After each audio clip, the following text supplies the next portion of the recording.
in my French press and I used it as a stencil. This is a smarter thing to do, you guys. Don't try and freehand circles. When you're drawing, there's lots of techniques that you can use, but when you can't see the circle that you've drawn, it just can get way wonky, super odd shaped. So I went in and I took my pencil, and on that dried paint, I just readjusted and made sure that I was getting that actual circular look, so it looked a little bit less like an egg.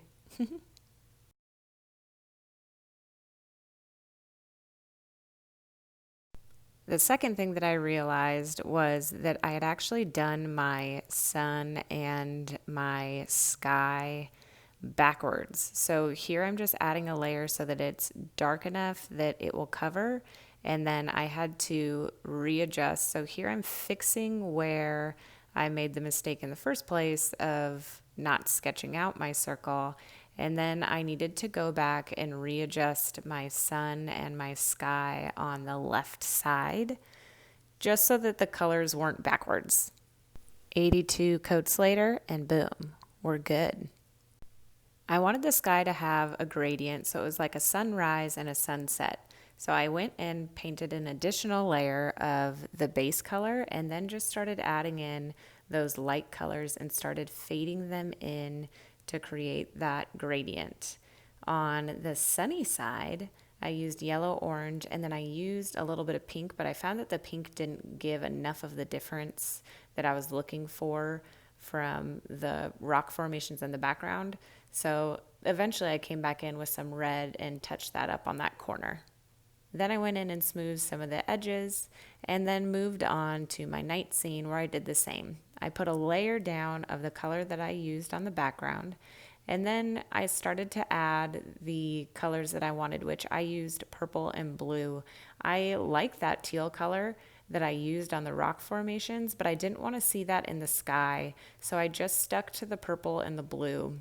Usually you go light to dark, but because I was using purple as the base color, I used blue as the darkest color. Then I came in and blended it all together. Here I'm going in and adding the details. So I added a cactus to the warm side, and because it's on the second layer, I did it a little bit bigger, but then when I went in to do the cactus on this first layer, I wanted it to be bigger because it is closer to the viewer. So I did one of those cactuses that have a lot of legs, arms, and branches. I don't know what you call them on cactuses, but on cacti. But I added a bunch of layers there and then moved on to the dark side. And I had this little baby cactus, which you'll see I adjust later because it just wasn't big enough. And then up close, I have this desert palm. So kind of one of those spiky bushes. And then I added in a rock for some visual interest up front. And here we are. After I added these little details and extended the spikes, here comes that transition. Boom. And if you were wondering what Draxie did this whole video, he sat here and watched. It was rainy today, so he was feeling like he needed to just hang out and observe, which he did a very good job doing that. He messed with my paints a little bit, but nothing you could see on camera. Here I'm adding in the outlines. On the daytime side, I wanted to add gray so it was a little bit darker since they were bright colors. And then on the nighttime side, I decided to use white so that it was really visual and really impactful. There you can see how I made the cactus a bit bigger. I really hope you guys enjoyed this video. I love the way the jacket turned out. I think that it's super great having those two different colors. It's so visually interesting.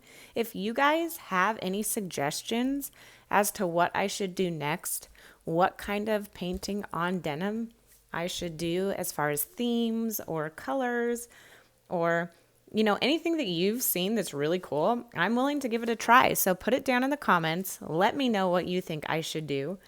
And I would love to do some more of this. So thank you guys for coming and checking out my video today. I hope you had as much fun as I did, and I will see you guys next time.